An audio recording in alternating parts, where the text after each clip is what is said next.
guys. This is why we don't drink before It was a practice run. This is a practice run. This was a practice run. Everybody did good. Ladies and gentlemen, welcome to season 2, episode 3. We're here in Islamorada. Listen to Esau over there. Islamorada. It's not even Island Morada. Morada. Islamorada.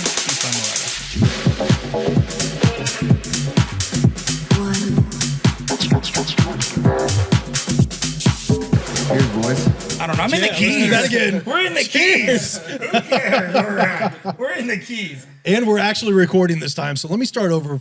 This is a take 2. You guys won't see the first one, but we forgot to hit record. I'm going to put it up as a blooper. We forgot to hit the record button. We are here recording remote. This is a special edition of Residential Remix because it is the second time we've recorded remote, and it's the first time we've had Alex on the podcast. Let's go. We have talked about him in probably every episode we've done. Yes, 100%. And as my sidekick. We joked about finally getting him on here. We had to liquor him up a little bit, so this is 2 tequilas in. This is a couple tequilas and a high noon. And we finally got him in the chair. So we are going to ask him the questions we've been waiting to ask him. We're going to try and make it a short episode because I don't know if any of us have the capacity to go. So we try to do this outside in all fairness, but the outside is unavailable for Hurricane Irma that's out here. It's brutal. It is brutal. You guys, I don't know if you can see in the background, hopefully you can. The tree is holding on for dear life behind us. So the mics did not hold off. So we're in the living room of our amazing room that was brought to you by Courtney. Right, Courtney. Thank you. Courtney, our boss. Courtney's our boss in the background. Courtney's getting everything else ready for this evening. But Courtney put us up in this amazing room. Right. So we're excited to be here for a 2-day event. We made jokes about it, and we both said it. Leave it up to you to get us an amazing booking for an amazing event and put us up in a resort. This is how I roll. Like if it's up to me. Now I was a little upset when I got here and there wasn't valet. But in all fairness, I had the trailer, so I had to park myself to drop off the trailer. I carried your bag up. Worked. And you carried the bag up. So technically, I had concierge. I had I had a bellman. We're good. So this is fulfilling my my vacation. And doing events with your friends, it's always like so much more fun. Oh, I agree. Bringing the whole team down. It's almost like a vacation in some sort, but it's a lot of fun to have all the boys together and do an event together. And it's the boys' weekend. This is a vacation. Boys' weekend. It's a paid vacation weekend. I don't know. Don't tell our wives. Don't tell her. We're having a lot of fun. We're not having fun. 2 of the 3. We're not having any fun, guys. We're not having any fun in the Keys. So we are down here for a wedding tonight. We're doing, what do we have tonight? Tonight is the rehearsal dinner. Okay. We're doing we're doing TVs, lighting, sound, microphone support. Cool. And drinking tequila with Courtney. Yeah. Oh, yeah. Yeah. And we got a superstar Alex DJ that's handling all of the DJing this weekend. I'm just a setup guy tonight. I guess I'm running the music. Alex did 20 push-ups before he got here. He's been and he's going to be lifting the TVs for us. And we did a wedding prior to someone that we got referred to. Yeah, so we were at the Norton Art Museum. Yeah. We did the wedding at the Norton. This is the Hurricanes wedding, This is the Hurricanes wedding that they did Sebastian from the Hurricanes. Yep. And then they're here. And so guests from there saw us perform and now have us here. And that was a party crowd for sure. And yeah, what's good about them is they like the new stuff. Yep. You get some weddings that some people like the traditional music, but these people like... We saw you guys at the last wedding, and they like the new stuff, like the John Summit stuff, the housey stuff. So and that's good that we have you on because I'm gonna lean in on it, and we're gonna go right into it now. You have only just recently, within the last year or so, really started doing weddings like heavy. I mean, you've done a few in the past.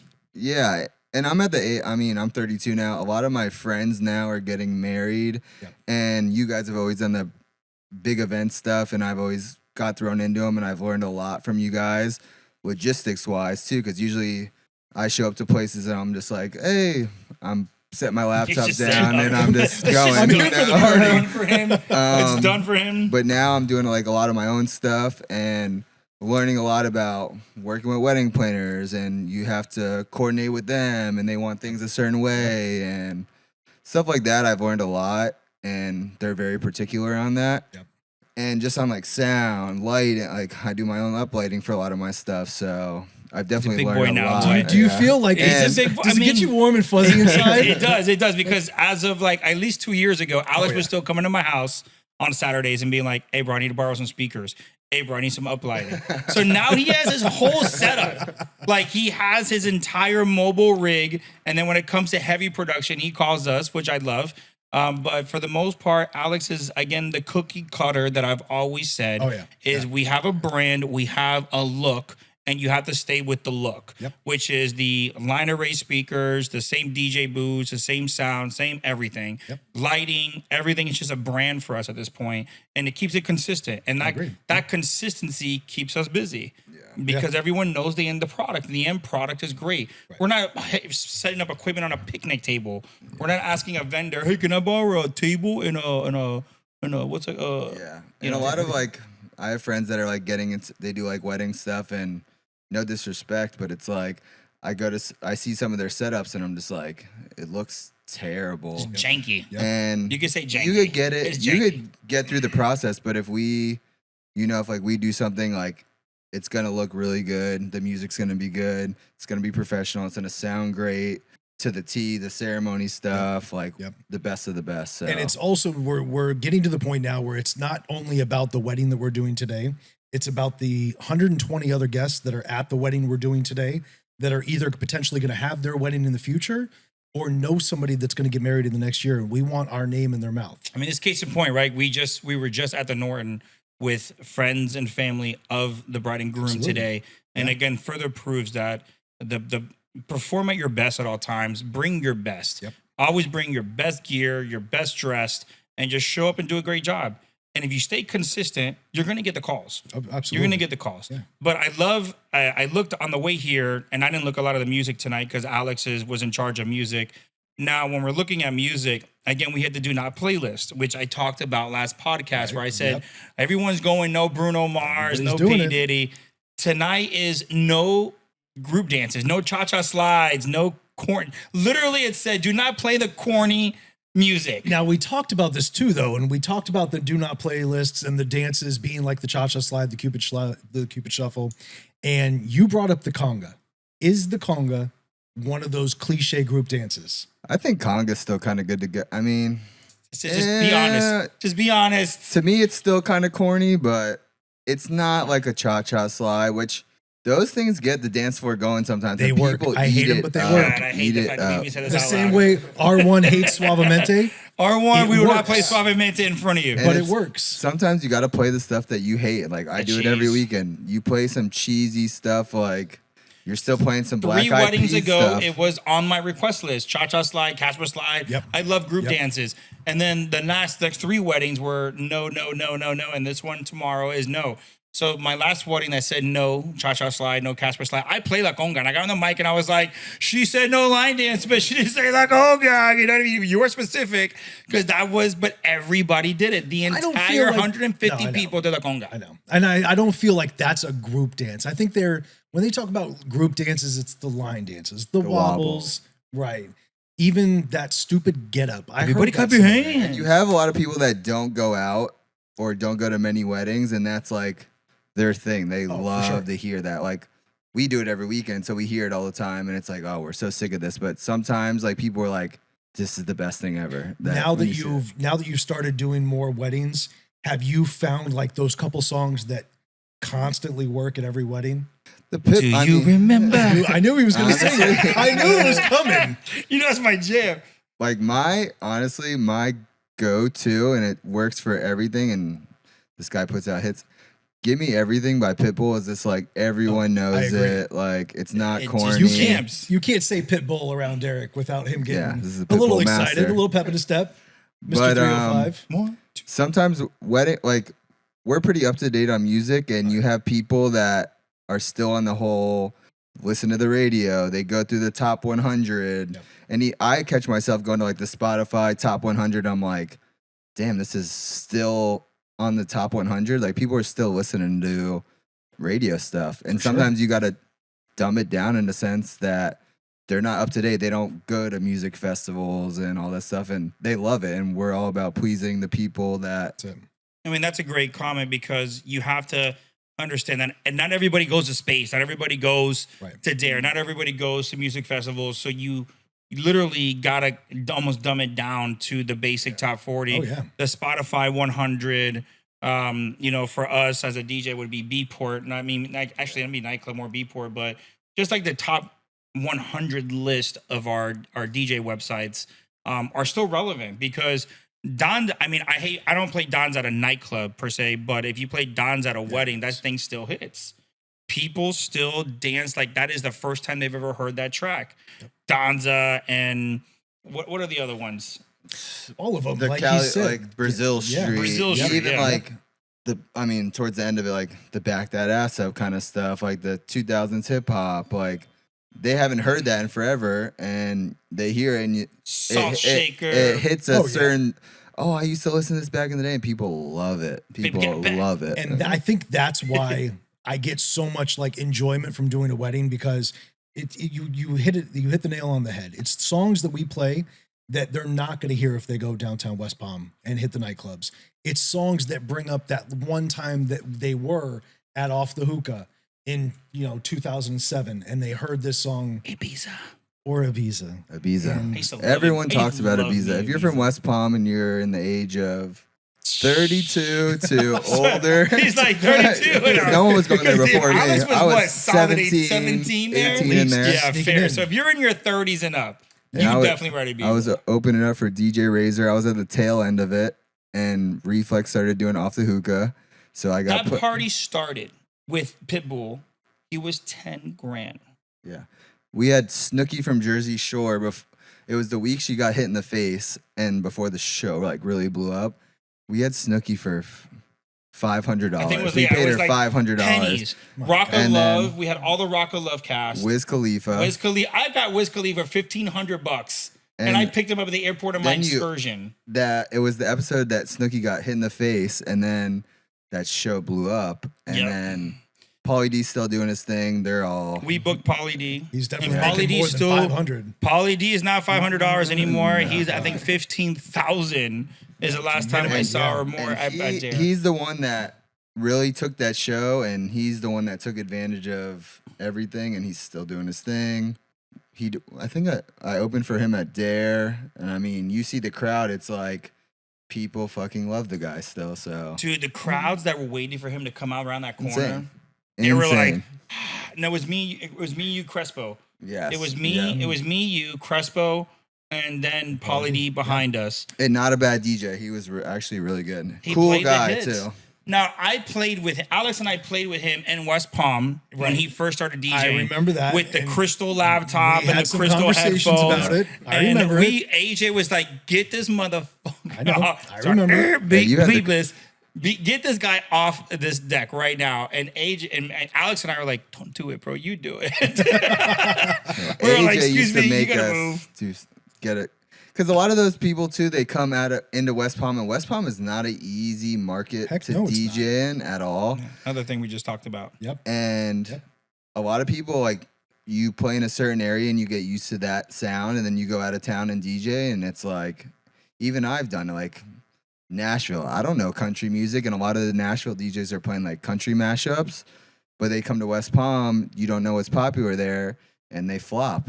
And the crowd's like, oh, we came to see this guy, but the music is just not it. But Do you think DJing at West Palm, now that you've been to like Nashville, did you also go to Scottsdale yet? yes, All right, so now Scottsdale. that you've been at those two locations, comparing them to the format of what you play at West Palm, and I asked David Paul this same question, not on the record, but do you feel how different is that format and what you play here? Can you actually take that same set to like a Nashville?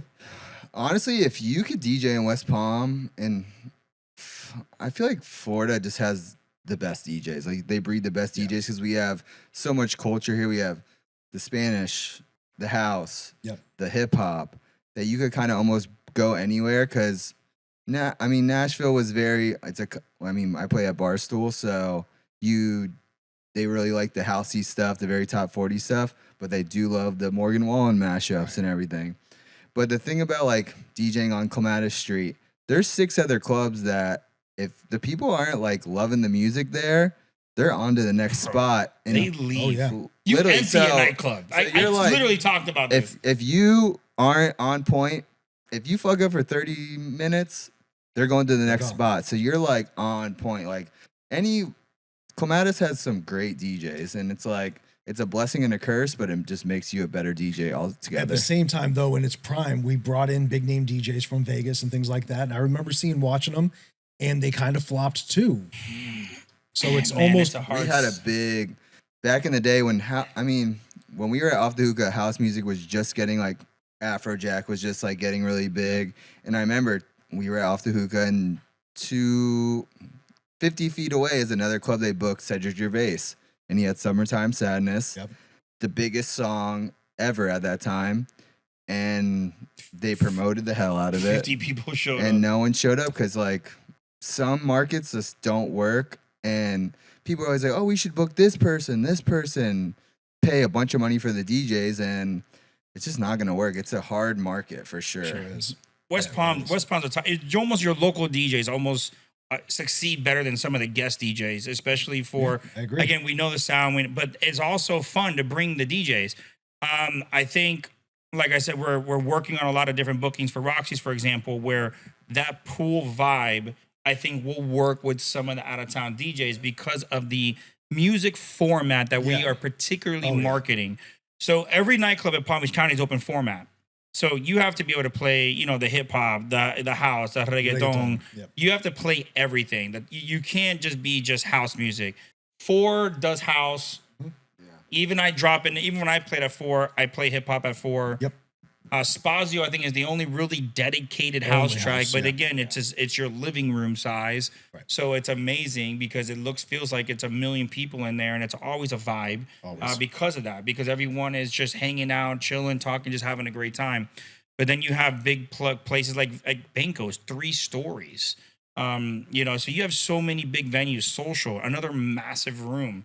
That's like playing to dude, that's a big room. I don't understand people understand that. No, That is for a sure. massive room to play. sure. And that's a dance floor that empties instantly. Like if you don't like what you're playing, they just leave. Yeah. And they go to 5 other clubs down And the even street. if they don't leave, the problem with social is there's so many levels and they segregate the They say areas. it. Where even if I'm they like, just where did walk everybody off the go? dance floor, Right. they're over by the bathroom sitting in that area that looks like a library. It's And bro, It's rough. and it is rough. So you really can't mess up. So Alex had a great point in that here in West Palm, and I said that last week. It is the hardest place to DJ. Booza said if you can play well in West Palm, you can just destroy it. Sure, yeah. Destroy it in Vegas because it's just how to hold the attention of the venue, and especially you're playing open format. But when it comes to house music, I think what's setting us apart right now is you have 3 great house venues at this point. Yeah. You have 4 playing great house music, great DJs, Spazio, and then now you have Top of the Rocks. I mean, we'll never have a club space in West Palm. Never. Yeah, it's just the people don't Market. pay Right. It's the market, man. Exactly. Like, Yeah. people do. Houses definitely come a long way for sure, and people are like paying attention to it, but it's just not the market. And like even DJ Nova, he's from Orlando. He moved to Vegas. Yep. He does amazing over there because he knows how to play everything. Right. So I feel like anyone from Florida, you could go anywhere and you're pretty set in stone as far as bookings. Like obviously bookings is a lot more than just music. It's a lot of networking Yep. and going out and shaking hands with the right people. It's definitely the going out. And then going out is yeah, everything. Going out is a lot of it. And once you do get your chance, they're usually like, you're amazing. Where the hell are you from? Or where'd you come from? Why haven't I ever heard of you? So yeah. Now on the podcast, we've talked a lot about everyone's second job. Everyone has a big boy job other than DJing. Mm-hmm. And as much as we put a full time to DJing, as much as I don't even know how much, I probably spent 80 hours last week just putting together DJ stuff. I Oh, mean, for sure. right now we're in the middle of season, so it's just putting in overtime at this point. But Alex, you also do insurance, and you are a massive stock trader. Yeah. I wouldn't say broker. Like I don't know how. What do you? How is there a name for what you do? I mean, so when I graduated high school, I wanted to be a financial advisor. And to be a financial advisor, you basically, to get your license, you have to say you work at JP Morgan. You have to cold call for 2 years before you even get to manage a portfolio or anything. And when I first met Derek, I started making decent money, and he's like, save your money, man. Like, we would go to the mall every Friday. Every Friday we'd go buy some Ed Hardy bathing I was suits. Ed Hardy gonna say, And affliction. he's like, I've made all the money I've blown it. He's like, save your money. Don't get this guy new car every year and everything. And I was really good with saving my money. And I wanted to manage money, but I didn't want to be someone's bitch for 2 years. So I kind of like just learned about it myself. And I mean, I would love to manage my friends' money too. Like all my friends ask me, but like I could lose my money and I feel completely fine. But like losing someone's money, they feel some type of We way get about really you, no mad matter about what. that. We talk about We this so do, many we times. do. And I was just like, saying hey, that. we had an X amount of swing, and we made all this money, and I'm like, why didn't you call me? Yeah. But then he calls and he's like, well, at the same time, I could have lost that much. Yeah. So you could, instead of losing 10 grand, you would have lost, you X whatever. And Or- he does share the losses the same Yeah. time. Oh, The yeah. losses- Bosses make you puke. I'm getting cooked today. Like, Yeah. it's bad. He's checked his phone 3 times since we've been Alex has recording. stressed out this entire. And he's down 100,000. He's at lunch, and I'm like, hey, eat, bro. He's like, nah. He's just in his phone right now, trying to figure out how to bail. And like it is, and I try. You learn a lot about it, and you do share the wins. But it's like, if you're very unemotional about money, like I don't have kids, I don't have a mortgage, anything. Yep. Losing someone's money that has a kid, mortgage, all that stuff, it would really suck. So I'm very risk adverse. Like I could take high risk and I could lose it all and be okay. Whereas like someone like you guys, you don't want as much risk. Like I take big swings at stuff and I could lose a lot of money. Like to make a lot of money, you have to take big risk. And you have to stomach sometimes big losses. Like I have stories that I bought Russian stocks before they went to war and I lost like $100,000 over a weekend. It's like I would have made. I mean, I didn't want to get into numbers. You can discuss your own numbers. I know your losses. I don't care. Yeah, I don't but care you can about discuss your own losses. I won't say So numbers. it's like you swing Makes for the me throw fences up. sometimes, and sometimes you like. I had one really big one, which was like a Trump SPAC, and I made a ton of money, but I put up a lot of money, and to like hit big, you gotta play ball and put up big money. So I feel like this is the point where I have to do the disclosure, right? This is not financial advice. nothing is financial. There None of advice. us know what the hell we're Advice. talking about. He just I'm a likes to degenerate. gamble, and this is legalized gambling. Alex is single, But- has nothing to lose. But what I could tell a lot of people is like I have a friend, say my friend Danny. He has a lot of people don't know about markets. Like anyone that has money sitting in a bank account that's earning 0, you're an idiot. Because what you could do right now, risk free, you could go to Robinhood, sign up for Robinhood Gold. You have whatever amount of money. You put it in there, you earn 4% interest and you get paid monthly. This guy was making no money and now you're making whatever it is, $500 a month. Just He's by moving your money from a different account. just letting it sit there. It's risk free. It's 0. Like there's no risk. You don't put it anywhere. And a lot of people don't know about like putting your money somewhere. Wasn't Apple just doing that recently? The Apple card, if you have an Apple savings account, you put in there, you get 4.2% interest a month. That's better than the a year. CD I just signed up for. Was a 9-month CD, and it was 4%, 4.3% Yeah. on a CD. And I mean, this is But you have to let it, and you have to let it sit there. You You just just let pull it these sit out there. whenever you want. Yeah, you can pull that's these the out thing. whenever. Yeah. But That's the it thing. sits there. I mean, there's two different things because, like, for me, if I see money in my account, I blow money fast. Yeah. So me, I'm like, I got money. If we were gonna buy, I just bought 4 microphones yesterday. you Did did. I need these microphones? No, but I need them for like, Well, 4 we months kinda- from now. you know, We're you like, kinda needed we them. needed You them. kinda We need kind of them. need them. You kinda So I see money and I blow it. But if you're in a CD, you can't touch it. It's locked in. There's a penalty for removing that. So that keeps you, I feel like, safe, right? It's like a safety net. Whereas Alex's, motion as he's looking at his phone right now. I know, And I I know. see what he's looking at. He's not Instagramming right now. He's looking at his losses right now. He's like, I'm taking a All fucking red bath. numbers, all big I'm negatives. taking a bath right now. This So bad. sucks. He's stressed out. What are we? We're 25 minutes. Give We're me 20 like kidding. give me like 10 more minutes and we'll let you go back At to 4 it. o'clock, it's done. So we're He's good. he's stressed out. He's like, I'm getting there. It's about time. He's got No. 5 minutes. He's trying to dump right now. But that's the thing. It's like you have to stomach big losses. Like You also have to sit there and keep track of it, right? Like Yeah, it's not I'm like a park and move. I stare at my phone and screens and all this stuff all day. And Not to give anyone a quick education, but can you give a couple different I guess, what to do. Like you're right now, you shorted a couple stocks. Yeah, so like So what are some different things? Some like so like one is like if you are someone that is setting up for your future, you index your money. You get some good index funds and you literally don't look at it and you put $100 a month in it and you'll be happy in 20, 30 years. Like if you look at the returns of the stock market, you're going to be good later down the road.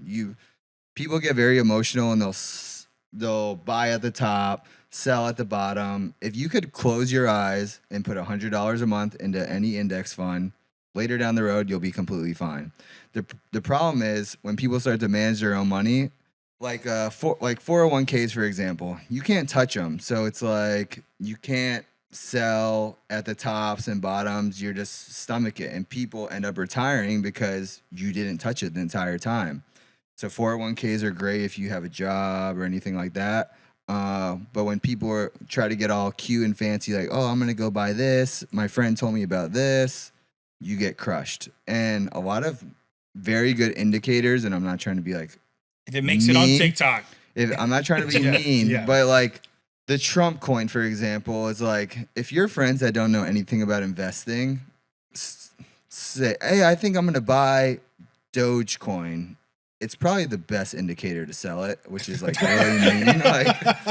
Like I'm sorry, but it's like, and there's like, No, I have a lot of Doge. I was going to say, Derek, how much Doge do you have? But the thing is, like, you bought it and you never touched it, and then you look at it like 2 years later, you're like, oh my god, I'm up so much, you know. No, I bought it during COVID. Also, all of my crypto I bought during COVID, and I've never touched it again. Yeah, never reinvested. I bought a shit ton of it. I leave it there, and it sat there. And like the craziest stories ever that come to mind is like some guys passed away and his wife he worked for IBM and it was worth like $100,000, right? Oh, yeah. She had no idea that he had it, whatever. And she ended up looking at it later and like with the dividends reinvested and the splits and everything, it ended up being like $2 million. It's because she didn't sell it at the lows. She didn't sell it at the highs. It's like, if you could buy something and never look at it again until you're 60 years old, you're going to do great.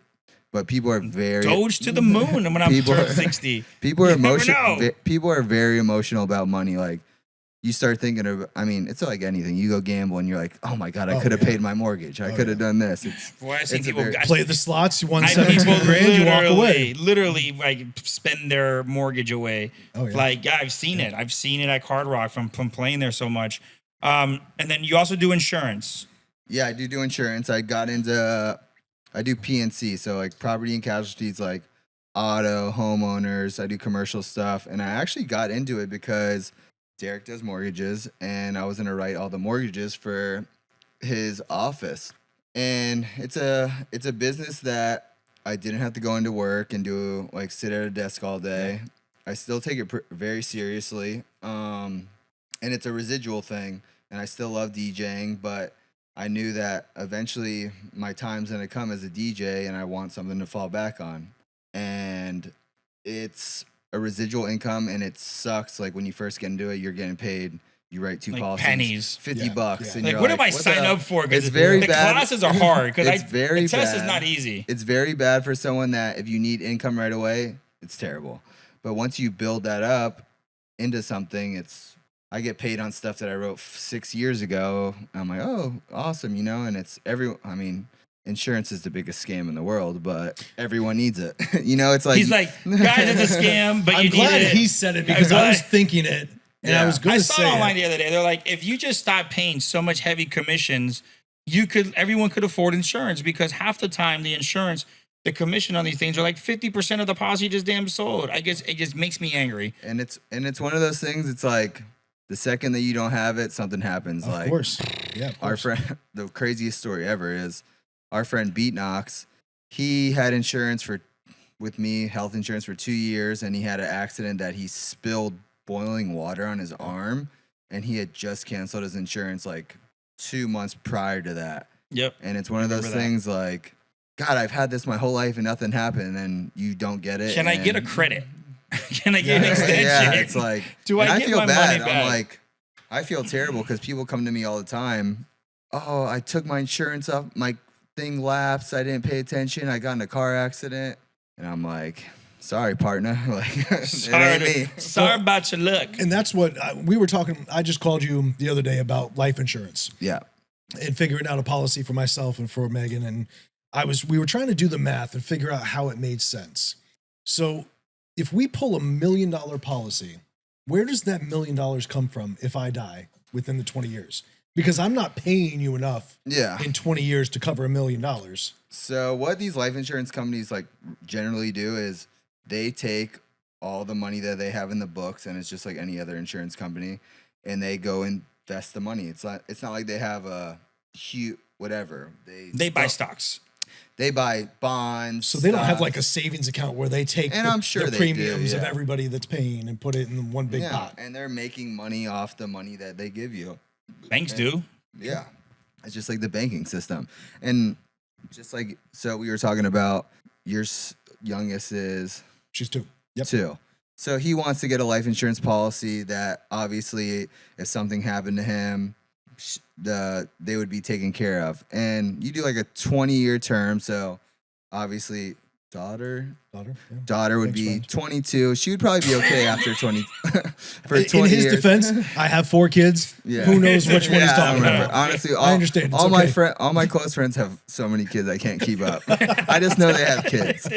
We have kids, guys. Me and Joey are neck and neck. Yeah, Joey's my, got Me another and Joey football each team. got My 4. best We're friend- like, I can't keep track. my best friend has 4 kids, but so obviously if his daughter's 22 years old, she could probably be okay, you know. Better. But yeah, they take that money and they go invest it, make money on your money, and that's how they get their And then what's terrible is at the end of your 20 years, they're like, "Oh, you didn't pass away any? Thanks for the money." Deuces. They Deuces. chuck the deuces, right? And, But it's there if you do. and But it's there if you do. It's there And if you do. unfortunately, stuff happens, and Oh yeah. if something was to happen, hey, I mean, at least you had it. And at the end of the day, and it's very good for anyone that has like mortgages. I just had a buddy, he has he just bought $10 million worth of real estate. And obviously it sucks to chuck up the money, but he got a $10 million life insurance policy Yeah. because if something were to happen to him, he has a wife and he has a kid, you don't want all those properties to go into foreclosure because you put up those down payments. It's like, sorry, like, Like my life insurance even covered disability. So Yeah. if I were to get into an accident, I couldn't work anymore. I calculated all my bills, what I need to survive family wise, and I have that. That's part of my policy. Yeah. I need X amount of dollars a month in order to pay all the bills and blah blah blah. And that's what I would get if I was disabled, and you get 100% of that, Yeah. and you pay for that policy plus if I were to pass away, then there's obviously that chunk of money for the family. And you got to also consider, again, I hate to say it, but lifestyle, schooling for your Oh, yeah. kids. Yeah. I mean, all that kind of stuff has to change, right? So you do have to think about it. And I hate to even bring that topic. I know it's gonna be a fun topic, but I know. We Let's- got we're going serious a for a little, minute we're going a here. little dark here. But I mean, I guess it's- we're talking it- about insurance, and it's all relative. No, I know. So I if you're just getting got to be our glasses. age, Yeah. I know the age is here. Like the age I'm of- 41, Striker got turning his first 42. pair of glasses, and he saw them today. And for me, I'm just used to. I wear glasses. But I'm blind. I'm blind. I cannot see far. That was the only thing I had. I remember when I joined the Air Force, my vision was perfect, but my hearing was shot. So I almost didn't get allowed in. what? My hearing is shot with DJing with Derek. This guy. So anyone that doesn't know, there's a monitor in the DJ booth, right? So because obviously, if the speakers are out towards the crowd, there's a delay in the sound, so it sounds very weird. So they put 2 DJ monitors in the DJ booth, and you have your own control with those, free range, whatever you want to do. And me and Derek do a lot of back-to-back DJ sets, and this guy Blair. blows my eardrums out. And now I'm Alex like, was last time we were at Dare, he's like, I need to just order an earplug for this ear because it's the only I'm ear always that's on the literally right. just I'm always sit on the there. right side. So Always on the right side, so that your ear is just like wee. Not for to like mention the days. speakers at Dare. Those Yeah, monitors, they're the And those function monitors ones at Dare, are so you guys the understand best. them. The best of the monitor best. itself is about $20,000 each. You have $40,000 in speakers in the DJ booth, and literally, it is life changing sound in the DJ booth. And still not loud Sometimes I turn it down and I'm like, What? What'd you say? It's so much louder, this DJ booth, than it might be in the crowd. Like, we were at the pool. We were like, yo, can you turn it up? Maybe you should turn yours down. I'm like, nah. Like, no. Yeah, I talk to people and I'm like, are they talking low or am I deaf? Ain't no chance. What? What do you have to kind of skip gears again back to the fun stuff? What do you have upcoming? So we do the equestrian club every Saturday. We do that through April 1st. April 1st. We have March, the Rolex is March 29th. I'm still traveling around a lot. I mean, I'm kind of booked up with the private stuff now too, which is honestly fun. It's a lot of learning. It's anyone that nightclubs are very cool, whatever, they're awesome. Yep. But the private event stuff is a game changer for money. And it is a little bit more work. Obviously, you're just not showing up and putting your laptop down and going crazy. So I have that too. And it's even that for me is getting bigger and bigger because you're meeting people, you're meeting Welcome to the Keys. Helicopter jets flying over. You're meeting event planners, and obviously you do a great job. They're like, I want you at the next one that we do, you know, and it's recurring work. Residency wise, like we have Roxy's now, which just got remodeled. Yep. If you haven't been there, it's amazing. A bunch of West Palm stuff. You're still doing Kachina a lot, right? Kachina, yeah. So like once you Mr. Palm Beach over here. I know. And it's fun. I mean, it's still a lot of fun. We've been doing it for so long, and I've honestly tried to give like a lot of stuff I've been saying no to because you're at the point where you don't want to burn yourself out because it is a burnout lifestyle. Sometimes you're just like, I want to chill. I want to hang out with my friends one weekend, and I'm not complaining, but you want to level up sometimes, and sometimes you're going backwards and going to do the same thing, and you're making great money, but sometimes you're just like, I'm going back to the same place. You want to be on the other side of the DJ booth from time to time. I mean, on Saturday night, we don't always want to be stuck standing in the same place for 4 hours. You mean times I've seen Alex at Space?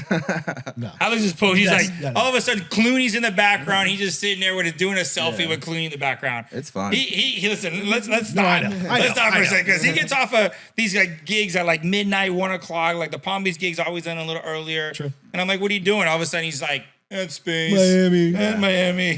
So I love. Let's not Space. pretend like you don't crush it in Miami as well. The best way to go to Space now is fuck going at 12, fuck going at 2. You take a nap and you go at like 3, 4, even sometimes like the big DJs they go on at 7 in the morning now. It's like hitting a fun brunch. So we go down with our crew and it's a lot of fun. Last time, that just hurt my liver thinking about it. Night, we said, okay, we're doing it. It was I remember it was like 10:30 at night. We're going to sleep. We're all going to Space tomorrow. We've never done it before, where we slept and then went to Space. Yeah. She's never even been to Space. Wow. So we're like, oh, I gotta take you. We gotta go. It was when you and Javi went, and we slept. And about that alarm went off at like 5:30 a.m. and I was like, go back to sleep. I'm like, Javier loves some Space too, and Mr. Living La Vida Loca. Yeah. Mr. Living La Vida Loca. He likes to go, and it's really about like they have different types of style music, and me and Javier obviously like the same style. So he's like, dude, I'm going to this day. So I'll end up joining him a lot of times. Yeah, he's Mr. 50, turning 50 this year. My God. Yeah, man. He acts like he's 21. He's acting like he's 21. That's right. Javier, we still love you. Mr. Living La Vida Loca. He's like, throw me, hey, bartender. I'm leaving this part in. But I mean, how? He's like, throw me a hider. When's the cutoff? Like for me, I'll be going to Space. When's the time that But that's the great thing about that music format. If you think about house music, there's no age. You know what? Here's a difference. We have adult money, so that's also fair. The difference is I'm not in the pit. No, I'm not in the crowd. I love going to the dance floor though. It's fun. Which is fine for you in your 30s. That's fine for 32. But like even me and Javier sometimes 42, at the table, we'll be like, let's go do a lap. Like it's so fun, and no one do a lap. No one in Space. It's the most judgmental free place. Like no one's in there like, that is true. This guy's old. You know, it's like true. you could be 70 years old and people are like, fuck yeah, I love that. You know, it's like We have so much bleeping out. You have so much post. I'm not bleeping You have anything. So much. I'm Sorry, I leaving didn't it know all we in. couldn't This is correct. special edition. This is hide your kids, hide your wife. This is hide your kid. This is the edit. We're gonna put explicit on this one. Absolutely. And even like festivals, you see some older people, and it's like, I love that he's when's leaning into it. when's the cutoff age that you're There's not none. allowed to have fun There's and none. go to Whenever you enjoy can't music take that it. you enjoy? But now translate that into like a West Palm nightclub, right? You're gonna look a little weird if you're 55, 60 going into Clematis Social. Yeah. That's a little odd. Space, watch your mouth. Space, Watch him out. I'm nobody 42 cares. over Like here. it's not. It's completely acceptable, and I think it's the music format. I think it's the genre, and I think house music is just. You more know what the all problem? ages. It's again. Let's go back to West Palm. You're in West Palm. Where do you go in West Palm? So if I'm 41 and I want to go to West Palm for the night, so I am limited to where I can go if I'm not going to what a happy hour. Right. But I mean, Kachina's a good spot for that too. okay, Kachina. But again, you're talking about Palm Beach. Yeah. You're talking about you're not. I'm just talking about downtown. So No, unless even you're like- going like the Bend is right. It's Yeah. very upscaley. It's classy. So, but again, more like I feel like that is not a nightclub. That is a pre-party. What do you consider Datura? I think- 30 to 50. Is it a bar? Is it a I nightclub? feel like Datura might. You say 30 to 50, but I feel like Datura. I feel like it's more 35 and under. I think so too.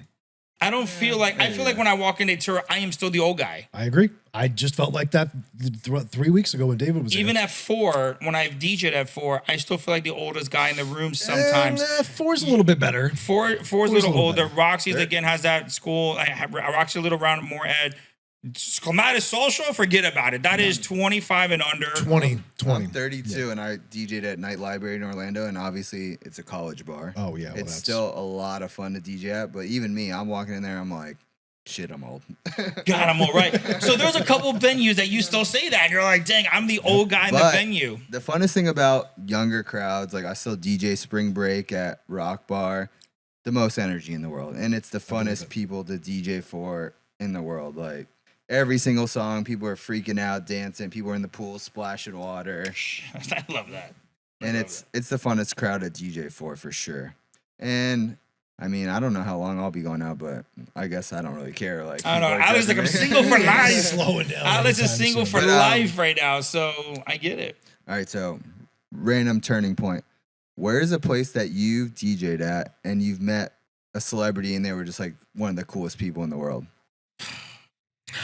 Because of my stuff with ESPN, I met a lot of sports people and some musicians that have performed at Like- some of the stuff like that.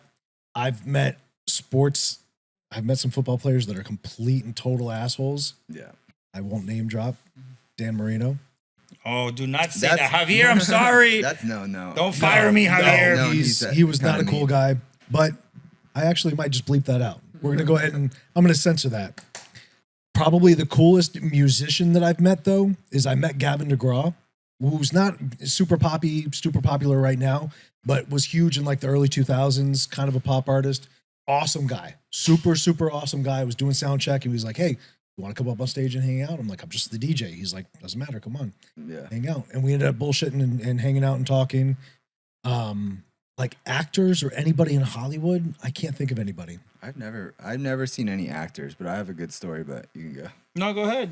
So I was at Kachina and my boy Vince, he was a GM at The Woods, which is Tiger Woods restaurant in Jupiter. So obviously all the golfers go in there. That area, Jupiter, there's a bunch of golfers. They all go in there. And I was at Kachina one time, and Justin Thomas was there with Mitch Trubisky and Caleb Presley, who used to work at Barstool. Oh yeah. And he comes up to me and he's like, "Oh, the music's awesome." He's like, "We want to go somewhere after." And Kachina's like kind of earlier crowd, like earlier. Oh God. And so he comes up to me. He's like, "Oh, where can we go after?" And I was like, "Oh, you could go to 4. It's the same ownership, everything." And Justin Thomas is probably one of the biggest golfers in the world.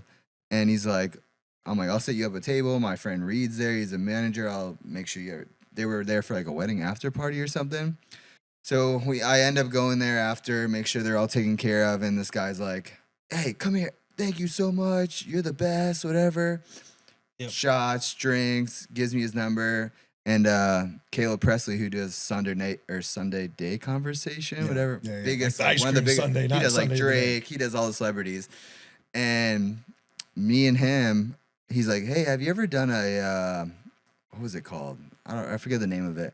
He's like, "It's where you dunk your head in the VIP bottle ice bucket." Oh, I remember you telling me this story. So me and him were in the middle of 4, and me and him are dunking our heads in an ice bucket, drenched, soaking wet, and everyone's videoing us, whatever.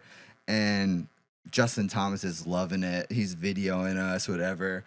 And you just meet like people that are like celebrities like that because you meet a bunch of very rude celebrities that think like their shit doesn't stink. And people like that, like they're at the top of the game, whatever. And just to like normal dudes, like stuff that you would do with your boys, and they're just like the biggest people in the world. It kind of gives you like that reinforcement. Yeah. Or it reminds you that just because they make a lot of money or they're super famous and popular and things like that, they're kind of level headed too. Mm-hmm. My favorite is the NDAs.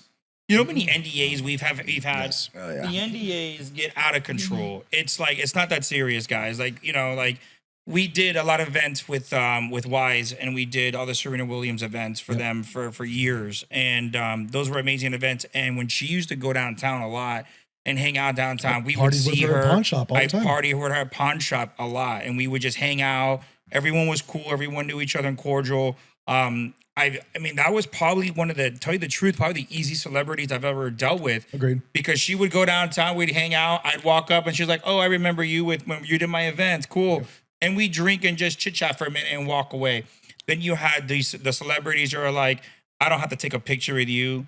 Tommy Lee Jones, people like that were just like, "Don't talk to me." I'm like Minion. Peasant. He's like, "I got the best one for you." So you have these stories. I mean, like 50 Cent when we played, it was awesome because it was super there. Cool. Yeah. You shook his hand, said what's up.